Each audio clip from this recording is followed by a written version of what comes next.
lecture today is called The Musical Opening of Korea, 3 Individuals and 2 Projects. So I'd like to start this lecture with a reflection or a kind of question. So what kinds of music do you hear in South Korea today? The answer will probably be some sort of music that is Western or Western in style, whether it is popular music or art music. By that, what I mean is that you hear chord progressions and harmony that originated from the West. And perhaps you've listened to Korean music, and maybe it is an original indigenous style, but it's also just equally likely that you hear some fusion or hybrid elements in Korean traditional music today as well. So when did Western music begin to circulate in Korea? And that is the question that I am going to try to answer today. So the aims of today's lecture are twofold. So first, to obtain a broad understanding of the historical context in which new music was brought to Korea and in which Korean music entered Western discourse. The second aim is to examine key individuals and genres in the musical opening of Korea. So I have structured the lecture as follows. So first, a brief history of opening of Korea. Then we'll turn to 2 individuals, Homer Hulbert from North America, from the United States, Franz Eckert from Germany. And then we'll look at 2 projects. So one of them is hymnals by missionaries, and the second one is school songs by the Japanese colonial government. And then we'll wrap up with a composer, a Korean composer, and his name is Hong Nam-pak. Okay, so I'm going to set the context by briefly and very broadly talking about the history of opening of Korea. So this is a history that starts in the second half of the 19th century and goes into the, well into the colonial period. So after the mid-19th century, we see that Korea was threatened by gunboat diplomacy. So in the 1860s, we see European naval ships reaching Korean waters to open Korea to international trade, capitalism, and Christian mission. So that's the 1860s. And we have the US expedition, a naval expedition that reached the Ganghwa island actually in 1871. Then we have the Japan expedition in 1875, which leads to Japan-Korea Treaty of 1876. And so this is an unequal treaty that opened Korea forcibly to Japanese trade. Okay, and towards the late 19th century, Korea further becomes a battle zone between regional powers. So there is the Sino-Japanese War in the middle of 1890s and the Russo-Japanese War 10 years after that. So this is, so what's happening here is that the regional powers, including China, Japan, and Russia, are fighting on the problem of Korea, or the question of Korea. Who is going to have the ultimate control of Korea during this time, right? So then Korea becomes a battle zone for these wars, which were fought in part on Korean territory. And so this brings a lot of problems on the domestic front. So this breeds internal crisis. So at the level of the monarchy, there is a conflict between conservatives versus progressives. So conservatives very much wanted to cling to the status quo. So relations with China, which is the only country that Joseon, Korea respected and recognized. On the other hand, the progressives wanted to open the country to capitalism, to modernization. They wanted to make allies with other countries, and they wanted to adopt some reforms as well. So there was a lot of conflict between the conservatives and the progressives. Also, internal crises are also manifest in popular movements. So we have the rise of the Donghak movement in the middle of 1890s. This was a movement that was anti-Western in nature. So Donghak literally means Eastern learning. So they were against Western learning.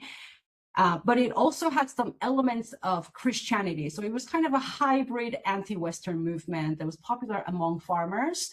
We also have the rise of the Righteous Army, which is a anti-Japanese guerrilla movement, also very much popular among peasants. So we have these movements due to the forcible opening of Korea. And at the same time, the power of Japan grows in Korea, right? So Japan won the Sino-Japanese War and the Russo-Japanese War. So that pretty much settles the question of who's going to have authority in Korea. In 1905, Japan made Korea a protectorate, and 5 years after that, Japan made Korea a formal colony, and this is to last until 1945, right? So this is to kind of lay out the historical background for the material that I'll be talking about today. Okay, so when we think about the West coming to Korea and think about how this had an effect in the domain of music, we tend to think about the entry or the inflow of Western music into Korea. And that is certainly a big part of the story. But another story is how Westerners came into contact with Korean music and how they made sense of Korean music. And so during this time, in the late 19th century, the study of music in non-Western communities by people in the West was actually becoming an academic discipline in itself. But Korea was not a popular area in this study of non-Western music because Korea was not a European colony. It was not an American colony either. So this meant that there was a relative lack of transportation network or political system that made it easy for scholars, Western scholars, to travel and to live in Korea, right? So the first Westerners to study Korean music actually naturally were American missionaries who had a reason to be there, and that reason was to convert Koreans into Christians, right? So it's their work that brought them in contact with Korean music. So I want to talk about the first person, or probably most likely the first Western person to have studied Korean music in a way that we might call systematic. And this is Homer Hulbert. So he comes from an elite East Coast family and an educational background. And he came to Korea in 1886 to teach at Royal English Academy, which was called in Korean Yugyong-hwan. And this was actually an educational institution that was set up by the Korean king, Gojong. Right? So it was an institution to teach English to the sons of officials in Korea, right? So Homer Hulbert came to Korea initially to work as an English teacher in this institution. And then he returned to America, but he came back to Korea in 1893 as a Methodist missionary this time. And he became a trusted advisor to the king, Gojong, on the cause of Korean independence from Japan. So, for example, in 1905, he went back to America to advertise the cause of Korean independence from Japan, and also to raise awareness of Japanese endeavor to annex Korea in the West, right? By requesting meetings with the American president and with the American Congress. In 1907, he traveled to The Hague as the official emissary of King Gojong in order to advertise the cause of Korean independence at a peace conference at The Hague. So he did this sort of advisory and advocacy work for Gojong. Other than that, he was an active translator from English to Korean and vice versa. And he was also an active philologist, by which we mean he had an interest in Korean linguistics and Korean history. Okay, so now we're going to turn to this first Western study of Korean music. So this comes out as an article in a missionary journal called The Korean Repository, which was published in Korea. And this is published in 1896. So this was the first article to study Korean music in a way that we might call systematic or serious. It classified Korean vocal music into 3 categories: classical, popular, intermediate. And this piece of writing is important because it was possibly the first time that Korean music was recorded in Western staff notation. And also, it was the first time to translate Korean song lyrics into English. Right? So it was the first time that Korean music sort of appeared in Western discourse. And this piece also makes an attempt to explain Korean vocal music in terms of its cultural function and formal as well as genre characteristics. So here we see the transcription of Arirang melody as an example of popular vocal music. And as you may be aware, there are many, many arirang melodies. There's not just one arirang, but there's a variety of arirang according to the different regions in Korea. So this is a transcription of one of the arirang melodies done by Homer Hulbert. And this is the first time that a Korean melody appears in Western music notation. And there was a project to make a recording of this transcribed melody by a Korean traditional music practitioner. So let's listen to this recording. Okay.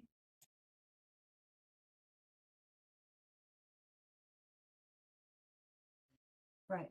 So Hulbert explained lots of things about arirang.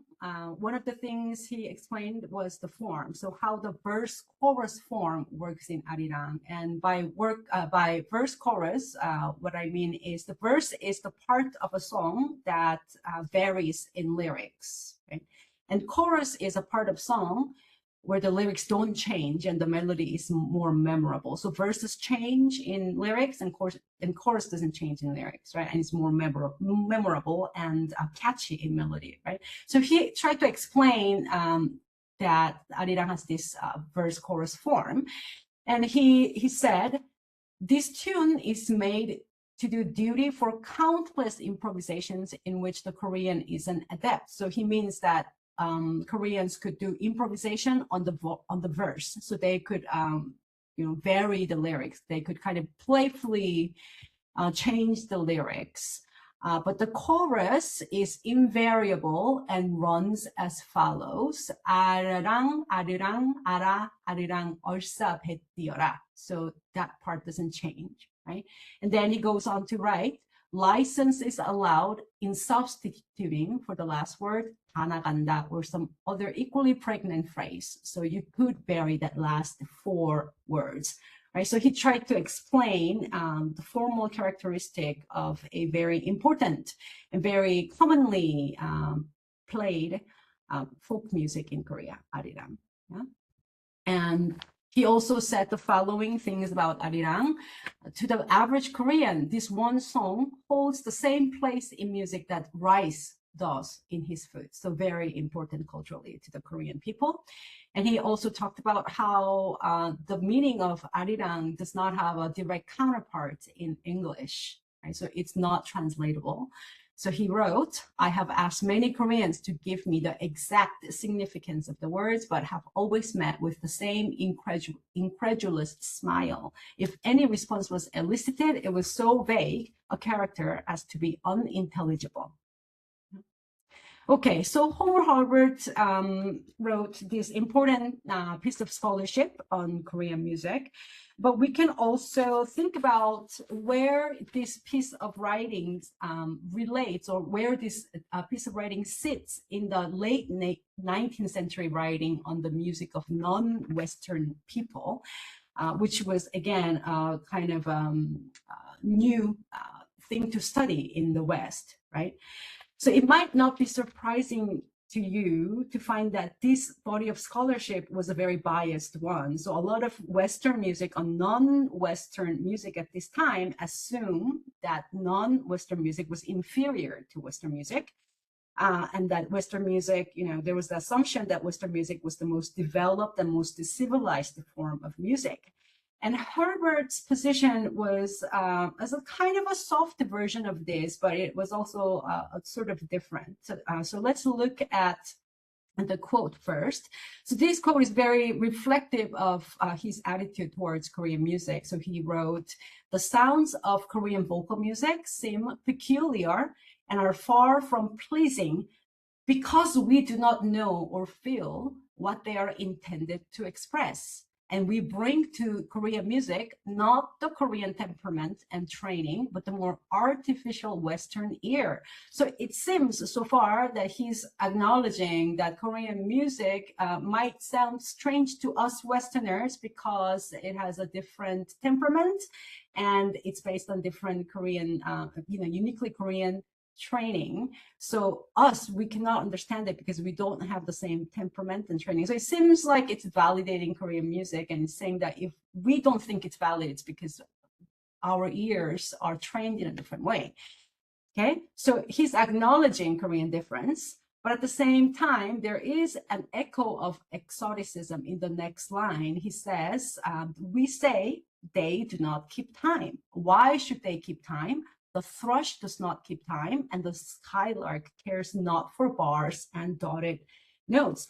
So this is a kind of move to romanticize Koreans, right? So there was this idea in this Western scholarship on non-Western music that non-Western people are closer to nature, that they are more attuned to nature, right?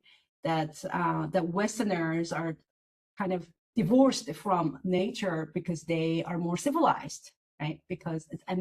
As a result of that, they have more artificial ear. So that was a very popular thought actually about the music of non-Western people during this time. So we can see that in the comparison between Koreans and thrush and skylark. So those are birds that are known for singing, right? So there is that romanticizing Koreans as being more close and more attuned to nature, right?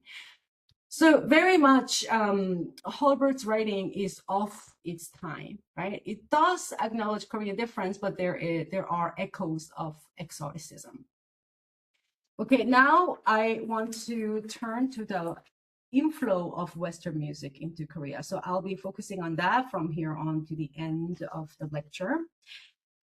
So based on what we know about Western empires, we might think that Western music was forced on Korea, but the truth is actually more complicated, as you'll see in the case of Franz Eckert. So who was Franz Eckert? He was a German. He was a specialist in military band music in Prussia.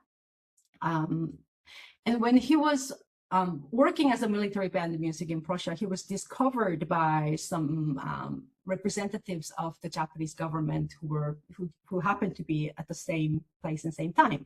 So he was invited to be a foreign advisor to the Imperial Japanese Navy, okay, from 1879 to 80. And so in that capacity, he adapted a Japanese melody called Kimigayo into a Western format, which then became a Japanese national anthem in 1888.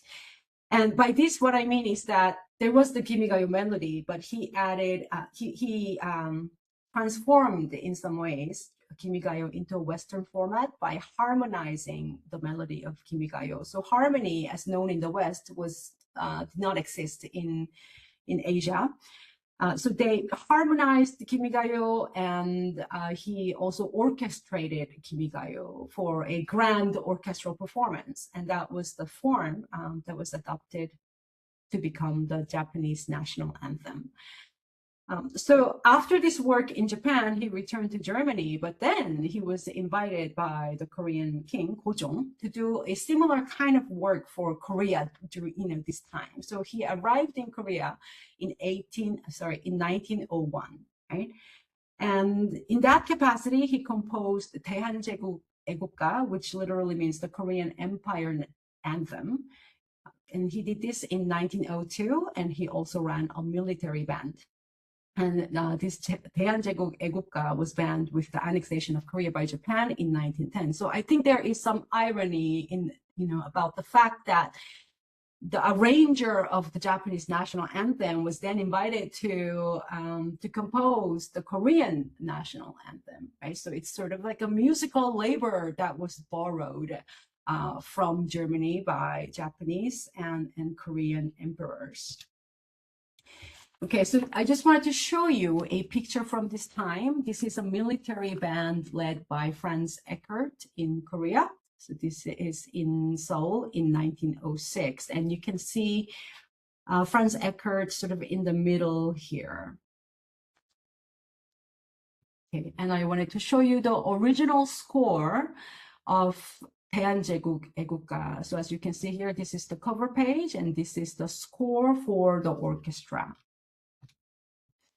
And I wanted to also play you the music of this piece. And what is interesting is that in the musical score, the lyrics do not appear underneath the melodies; they appear separately, and I'll show you that later. So, so you get the lyrics in one page, and then you get the orchestral music on the other pages. So let's listen to this performance of 대한제국 애국가, and this was performed by a university orchestra in Japan.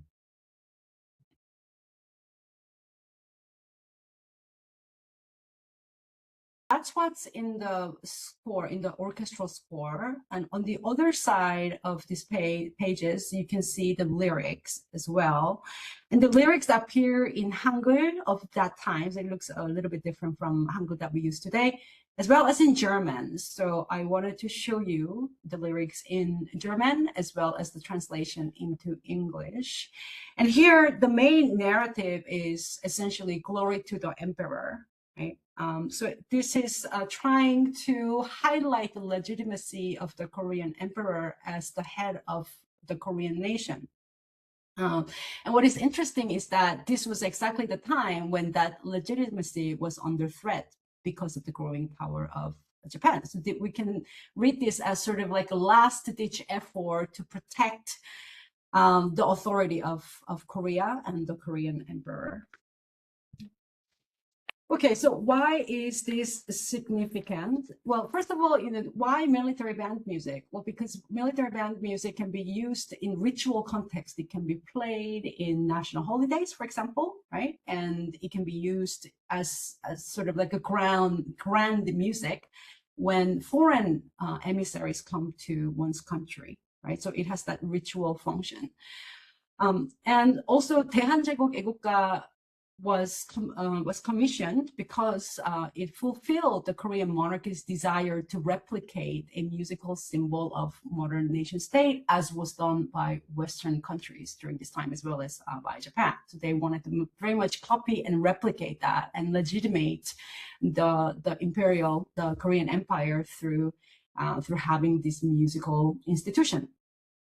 And another really interesting thing about 대한제국 애국가 is that it used a folk melody as the base melody. And of course, we can't easily distinguish that, but this was actually one of the Korean folk melodies transcribed in Holbert's Korean vocal music, which I just discussed, right? And so this was a recent discovery, actually. So the base melody of that piece is very similar to one of the folk melodies transcribed in Korean vocal music.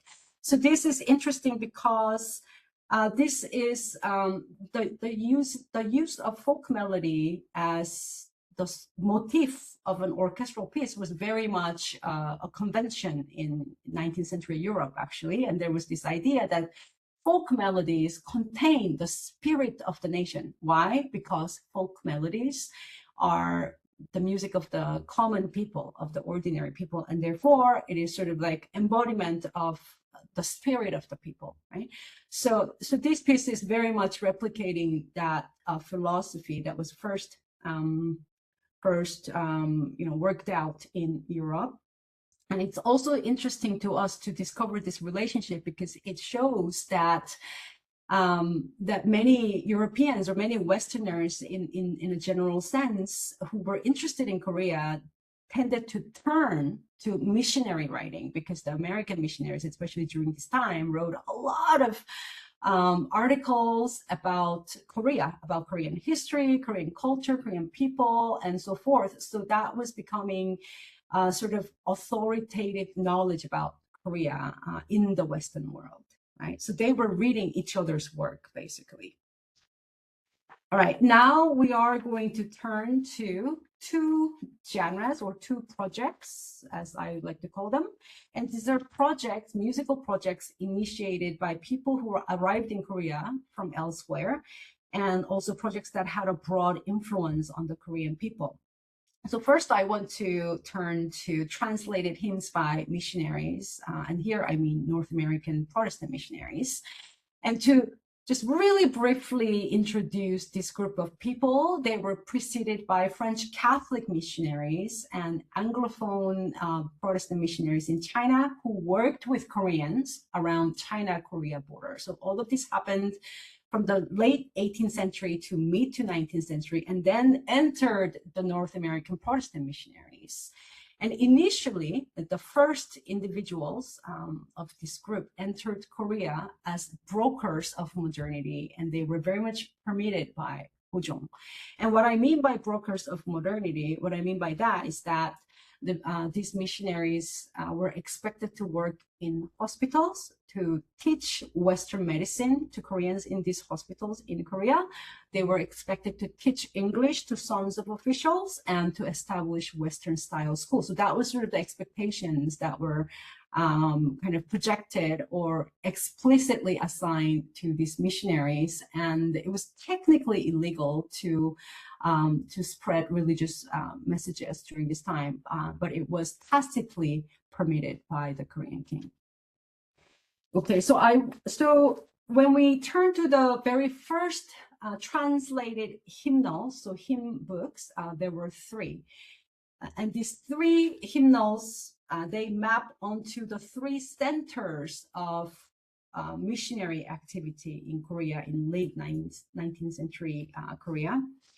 So the first one was called Chanyanga, and it was edited and compiled by and translated by Horace Underwood, who is a Presbyterian American missionary. And as you can see here, it has music and Korean lyrics.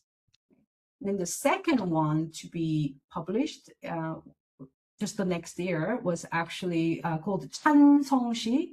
We don't have a surviving book cover of this book, but we do have copies of the pages themselves. So this was published by the Presbyterian Mission in Korea. And whereas this one with music was targeting sort of elite Koreans in Seoul, this hymnal, 찬성시, was targeting the commoners in Korea, especially commoners in northern Korea, which was the area that was most affected by the wars that I mentioned earlier, like the Sino-Japanese War and the Russo-Japanese War, right? And what's interesting about this one is that it doesn't have music. It only has words. And perhaps you know this already, or you can kind of guess this, but it starts, so you read from right to left, top to bottom. And so this is the Korean lyrics, right? And then when we look at the paratext, we can discover that the missionaries assigned a melody, the name of the melody. So Top Lady is the melody of the hymn tune that they used in America. And also the first words of the hymn text that this was a translation of. So Rock of Ages cleft for me is the beginning of the text that this was a translation of, right? Okay, so we saw two examples. There are many other examples, but I don't want to get into all of them. I just wanted to show you some of these, some examples, some key examples. So now what I want to do is to assess these early hymnals from the perspective of late 19th century Koreans, right? So what are some of the characteristics seen through this perspective? So what we can say about these hymnals is that they're very Western centric. So these are essentially imports of sacred text and music from North America. So it was the hymns that were very much in popular use in North America. 53% of the hymns, when I analyzed it, are translations of hymn text by 17th and 18th century British authors. 35% of them were translations of hymn text by 19th century American authors, and 12% belong to others. So texts by French, German, American missionary, and Korean authors. So it's very much sort of like replication of North American hymnody. So I want to then talk about a couple of ways in which hymn singing was incompatible with Korean forms of singing during this time. Okay. So the first incompatibility pertains to poetic meter, and this is all a problem that is very quickly recognized by the missionary translators themselves. So it's not like the missionaries didn't know about this. The missionaries, they discovered this problem very quickly. Then they try to fix it. Okay, so so back to poetic meter. So poetic meter relates to how natural speech patterns are effectively expressed in songs. So for the songs to be understood and to be effective, it has to naturally carry the patterns, the natural patterns of speech, right? And so what happened was that once the missionaries published their hymnals, they discovered that the Western melodies were ill-suited to simulate poetic meter in Korean language. And this was largely a problem of iambic meter. So Western hymns are very good for, a lot of Western hymns are good for iambic meter, which means that a weak beat or a weak word is followed by a strong beat or word. So it goes like da, right? So weak followed by strong. So that is called an iambic meter, and a lot of Western hymn melodies are good for that kind of speech pattern. But in Korean speech, the first syllable is the one that's stressed in speech. So that's why the hymn melodies didn't work in many cases. So for example, when you look at this example here of a hymn, you can see that, well, the stars are places where the music indicates accent, right? Then da da da da da da da da da da. So the stars are the accents in music, natural accents in this piece of Western melody. But in Korean speech, the underlying syllables are accented. So you can see that the musical accent don't map onto the speech accent, right? So that was a problem. And the missionaries discovered this, and they try to re-text and rework the lyrics because of this problem. Another incompatibility between hymn singing and Korean forms of singing was a semitone interval. So Western hymns had a lot of semitone intervals. So what is a semitone interval? Well, that is the smallest interval represented in Western music notation. And so think about the difference between C and C sharp, or the difference between a white key on the keyboard and the closest black key in the keyboard, right? So a lot of Western hymn melodies used semitone intervals, but this did not work with Korean music.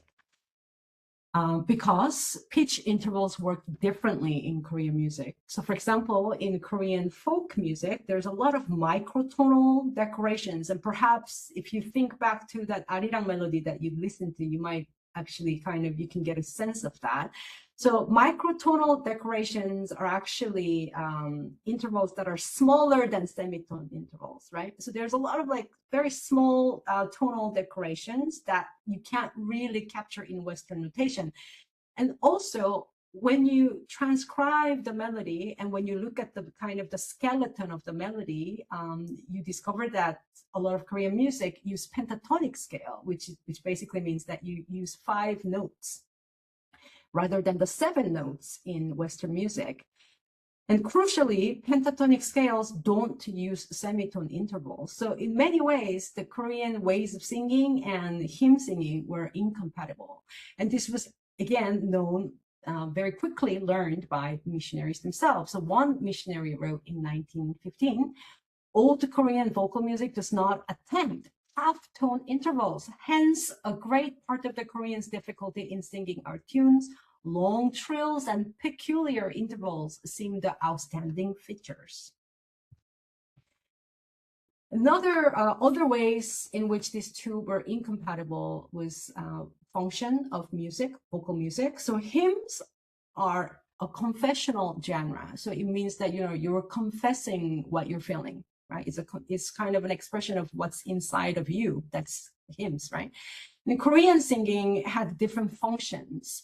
So in many cases, songs were expressions of not like one's interior self, but they were expressions of typological persons. So for example, expression of a poet, expression of a courtesan, expression of a scholar official. So it was more about the subject position rather than the interior life of a person.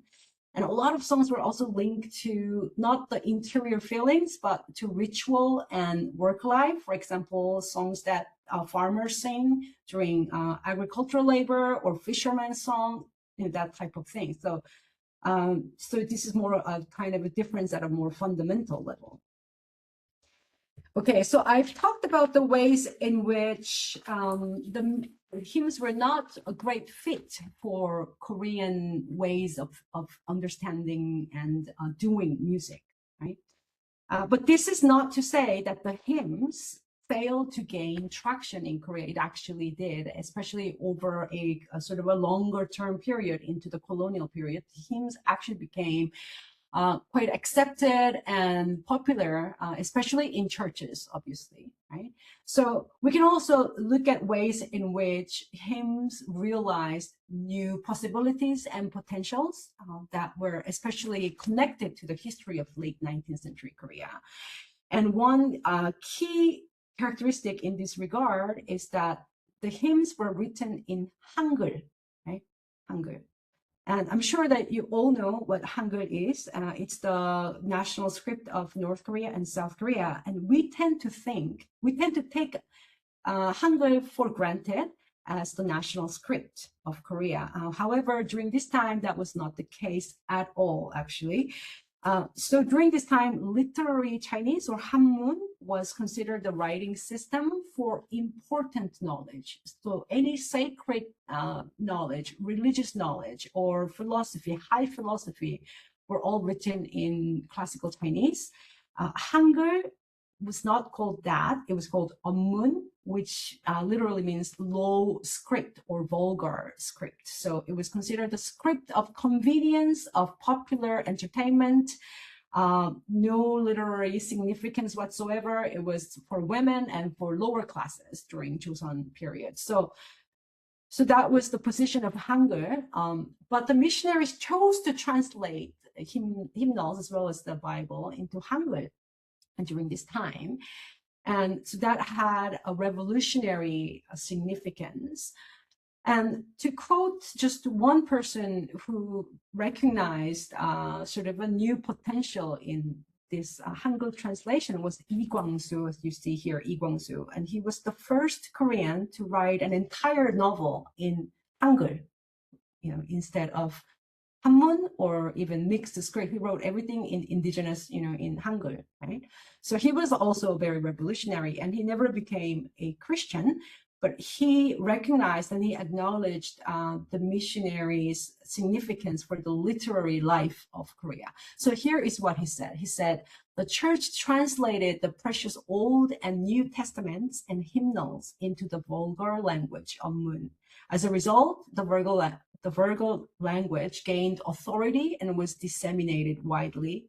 The translations of the Bible is still imperfect, but we can still call it pure Korean.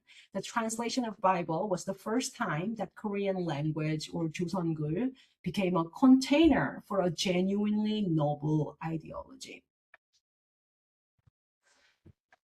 And we can talk more about this during the Q&A, because I do look at this development quite closely. So if you have any questions about why did the missionaries do that, I can also answer those questions later. And we can also talk about another potential of hymns, especially given the historical circumstances. So in some cases, we can gather that the hymns functioned as a vehicle for Korean commoners to express and process hardships. And this was especially the case with 찬성시, which I talked about earlier. So this is the word-only hymnal that was targeting the commoners, right? Women especially, and northerners. So the kinds of people who were hardest hit by the two wars that were being fought out in Korea, especially northern Korea. So there was a lot of destruction going on, loss of lives, loss of families, loss of home, dispossession, material loss. So it was a really dark time for Korean commoners in northern Korea. And there's a way in which some of the hymns in these hymnals would have been a vehicle for Korean commoners to express and process that trauma. And especially interesting in this regard are original hymn lyrics in Korean written by missionaries. So there were a few original lyrics. These are not translations of existing North American hymns, but these were original writings by missionaries in Korean. And some of them tend to be very, very plain in language, and they make no references to the Bible, except to Jesus, as we can see. But it's basically a call for help. Right. So just to show you the lyrics here, I mean, you can see the lyrics here, and then the melody is quite simple as well. So I'm going to try to maybe sing one verse here, so you can just read the translation, and I'll attempt to sing one verse. So it goes like this. 예수 인도하소서 어둡고 길 모르니 어디 가야 좋을지 나를 인도하소서 어디 가야 좋을지 나를 인도하소서. So very plain. It's again, it's sort of it's appealing for a sacred entity for help, right? So very simple songs like this were, by many accounts, were very popular in northern Korea, and so we can conceptualize and understand hymns as a new way for Korean commoners to process their trauma, historical trauma. Okay, so now I want to go to another genre of music that reached Korea and that had some broad significance in Korea. So these are Japanese songs, school songs that were taught in Korea. So as you know, Japan colonized Korea in 1910, and one of the first things that the Japanese colonial government did was to establish a 4-year public elementary school in Korea. And this was done in 1906, so before the colonial period actually started formally. And this is called 보통학교 in Korean, this 4-year school, 보통학교, or futsukakko in Japanese. And this policy is important because in this colonial setting, as well as in any colonial setting, school is an important way for the colonizers to disseminate their ideas and to legitimize their authority over the colonized population. Right? So school is quite important in kind of normalizing the power of the colonizers. Right? And it was in this school system that shoka was introduced. The shoka is school song, or actually it just means singing a song, or songs is actually what that literally means. So shoka and was translated into changa, and there are Japanese and Korean pronunciations of the same Chinese characters that you see here. Yeah? So this reads shoka in Japanese and changa in Korean. Okay, so what is shoka? So when we look at the school songs in late 19th century Japan, which is the original place and time where this music derives from, we know that it was created and published by the government and by individual composers. We can understand this at the level of music style as Western music that's processed for Japanese school children. And some shoka had ideological dimensions as a vehicle to fulfill the state's ideology. So the lyrics would be very much in line with the state's ideology of patriotic citizenship, for example, right? But there are also shoka that are more just plain nursery rhymes. So they're about playing or animals and plants. There was basically, school songs for school children. That's what this was. Yeah. Okay, so shoka was imported to Korea through the education system, and I want to look at the first shoka book or changa book. I'll just say changa. The first changa book that was published by the colonial government to be used in Korea, and this was called Shimpyeon Changajip, or in translation, a new collection of songs. Published in 1914, and this was the project of the colonial government, right? Not like an individual. And a lot of the songs that were included in this book were actually from Japanese shoka books, right? So I believe that the melodies, when you try to trace their origins, they map onto songs from 7 different shoka books, right? So it's sort of like curation of different songs used in Japan and then putting them in one official changa book for Koreans, right? Okay, so let's look at what kinds of songs were included in this book. So the first 6 songs are ritual songs. So these are songs that are very patriotic, directly and explicitly patriotic in their character. So we see Kimigayo, which I mentioned earlier, right? This is the Japanese national anthem. So that's the very first song that's included in this book, followed by a number of ritual songs to be sung at national holidays, such as the New Year's Day, anniversary of the founding of the empire, the emperor's birthday, and so on. Yeah, so these are ritual songs. And then in part 2, we have 29 general songs. And you can take a look at the titles here.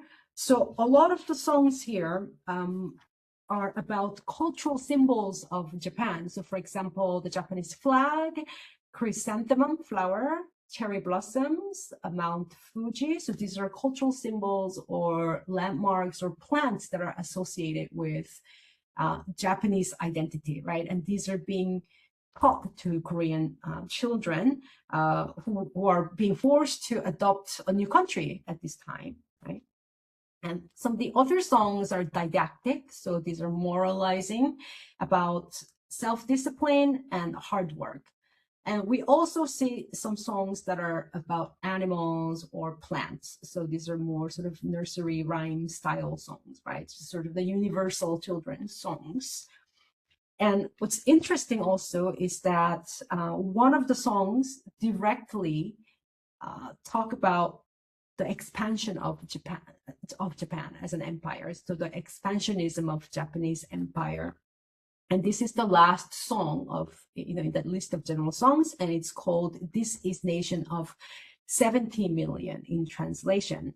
So this song declares Japan's mission of building an Eastern empire that includes various territories, right? So for example, if you look at the verse 1, that Japanese empire includes Sakhalin and Kuril Islands. So these are all formerly parts of Russia.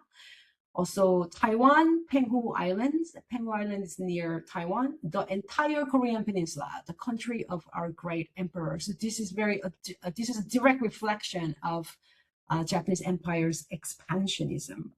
Okay? And so there was a recording of this song. So I want us to listen to the first verse of this song.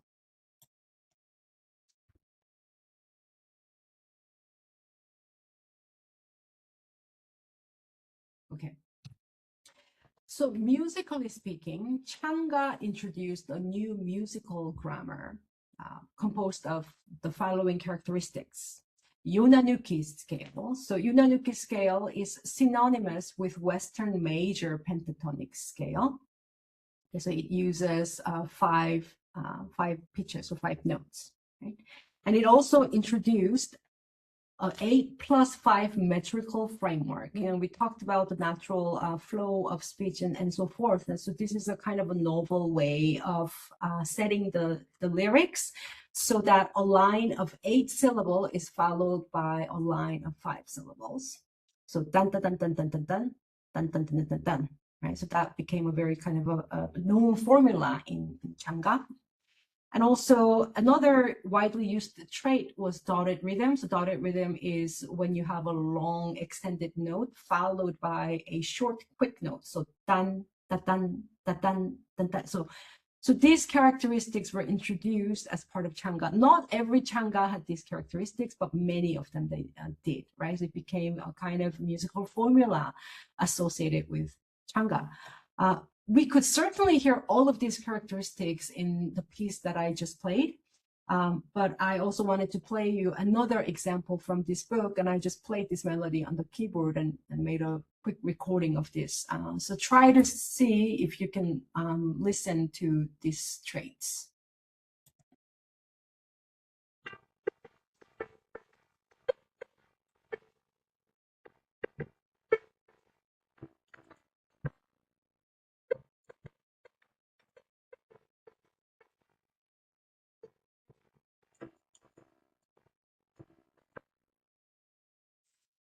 Right. So let's see. So how then, you know, the question is, how did Koreans respond to Shinpyeon Changgajip or the entire, you know, genre of Changga? Well, it is difficult to know how Koreans responded to this, partly because not many Koreans went to Japanese colonial schools during this time. Only actually 3.7% of eligible Korean children went to the school, went to this 4-year school. That shows something about how Koreans resisted going to, or, you know, accepting the new reality, at least in the 1910s. The figure would change dramatically in the 1920s because a lot of Koreans then, you know, just came to accept Japanese colonialism, even if they were reluctant to do so, right? So the number of Koreans going to Japan exploded beginning in the 1920s, but at least in the 1910s, it's just very difficult to know how Koreans responded to Shinpyeon Changgajip or Changga in general. Another reason it's hard to find historical records of Koreans' response is that media was highly censored. So any criticism of Japanese cultural projects in Japan would not have passed the censors, right? So for these reasons, it's very hard to know how Koreans responded to Changga. But there is a very interesting and suggestive missionary record of Koreans' interaction with Changga. So I'll show you that record, but the background here is that in the 1910s, so in the decade that this Changga book was published, missionaries were in competition with the Japanese colonial government over the question of school system in Korea. So, you know, the background for this is that the missionaries and Korean Christians were already running hundreds of schools in Korea during this point. And then come the Japanese colonial government, and then they had their own school, and then they had the ultimate say in education policy, right? So the missionaries were very carefully observing how the Japanese colonial government was running its classes, including the music class. And also vice versa, the colonial government was very suspicious of what the missionaries were doing in their schools as well. So there was like a strange competition between these two institutions. Right? So it's in that context that we have this this writing by a missionary named William Kerr. And in this piece, he's saying that our hymns are not very easy for Koreans to sing. Our hymns are very hard for Koreans. And then he goes on to suggest that maybe we should adopt these Japanese style songs as hymns. That's what he's essentially saying. So let's look at this. So he says, a simple solution would be the developing of a type of music from which the half note interval between consecutive notes is eliminated as much as possible, and which has a good swing. There are already models for this in the school songs which have entered through Japan. The average crowd takes to such a tune with a quicker and more enthusiastic response than to tunes which have a melody beyond the present power of comprehension.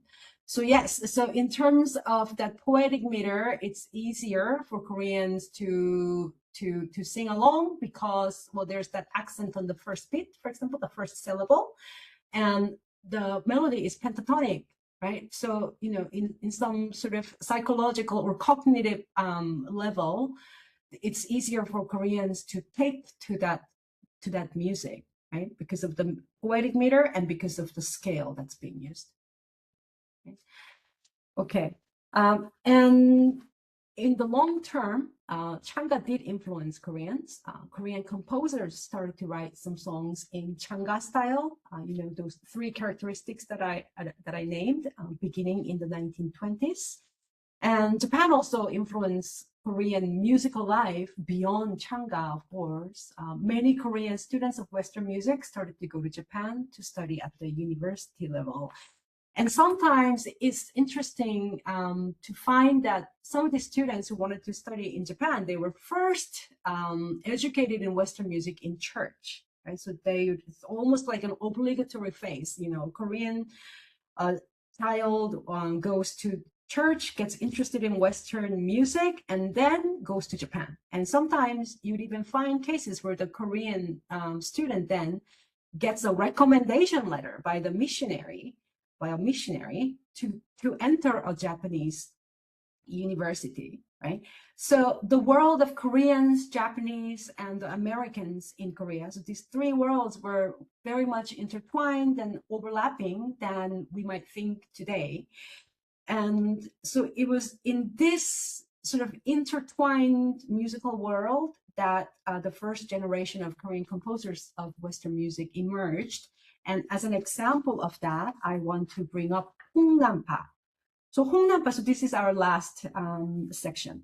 So Hong Nam-pa is now considered the father of Western music in Korea. He was born in the very late 19th century, and he came from a Christian family. He turned to violin and piano after listening to hymns in his church. He obtained further musical experience at YMCA in Seoul. So, you know, you may know that YMCA is a Christian, young men's Christian association. So it's a Christian organization, like a social organization, but it's nevertheless rooted in Christianity. Right? And this picture that you see is of Hong Nam-pa during his time in YMCA. And later on, he would go to study music in Japan and the US. So in 1917, he studied at the Tokyo Music School. In 1926, he studied violin at the Tokyo Conservatory of Music, today known as Kunitachi College of Music. In 1931, he studied violin at the Sherwood Music School in Chicago, United States, under missionary sponsorship. And when he was in America, he was involved in overseas Korean nationalist movement. And because of that, when he returned to colonial Korea, he was arrested and he was forced to work for the colonial government. And he did that. And that's why he is somewhat of a controversial figure today in South Korea. So I want to look at one piece of music that he composed, not hymns, but art song. So this is like, so art songs were a popular kind of an art music genre in the 19th century Europe. So it is a relatively short artistic song that uses legible Western harmony. So it's not for a very elite audience, it's for sort of the, you know, kind of the mainstream audience. And before we play the music, why don't we look at the lyrics? So I'm going to read the lyrics first, and then I'll show you a video of this, the performance of this song. So to look at the lyrics here, a garden balsam. So this is a song about a flower called garden balsam. Standing under the wall, you look pitiful. In the long, long summer days, when the buds came into blossom, lovely maidens frolicked, delighted to see you. Before one knew, summer passed and the autumn wind blew softly. The beautiful flowers were crushed brutally. Fallen blossoms, you're aged, you look pitiful. Even if the northern wind and snow expunge your fellows, your spirit, which dreams of peace, remains. I long for your rebirth with spring's bright wind. So it might not surprise you to find that garden balsam is a metaphor for colonized Korea, right? So it's a beautiful flower, but it's now looking pitiful, right? So in the past, it's associated with lots of positive memories, you know, lovely maidens frolicking and all of that with the summer. But then autumn wind blew, and then came Japan is basically what is, you know, what is being said here, but in metaphors, right? So the flowers were crushed brutally and so forth.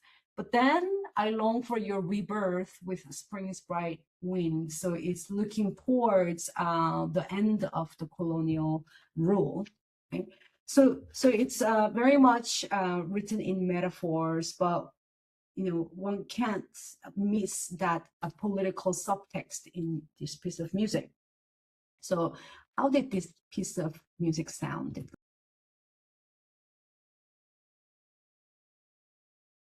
This song was composed and published in 1920, so that's 10 years into the colonial period, just a year after the March 1st movement, the first nationalist movement that tried to resist the Japanese rule, right, in 1919. Okay, so that brings us to the end of this lecture. So in conclusion, here are some takeaway points. The history of Western music in Korea has origins in a history of globalization shaped by colonial developments. Western music was sometimes understood and adopted self-consciously as modern music in Korea. Western music required negotiation and experimentation to be accepted by Koreans. And last, this is a point I want to make. It is important to recognize power relations in the transfer of Western music to Korea, but also it is equally important to note how Koreans themselves adopted this music for their own narratives and purposes. Okay, so this is the end of the lecture, and thank you very much for listening to this lecture.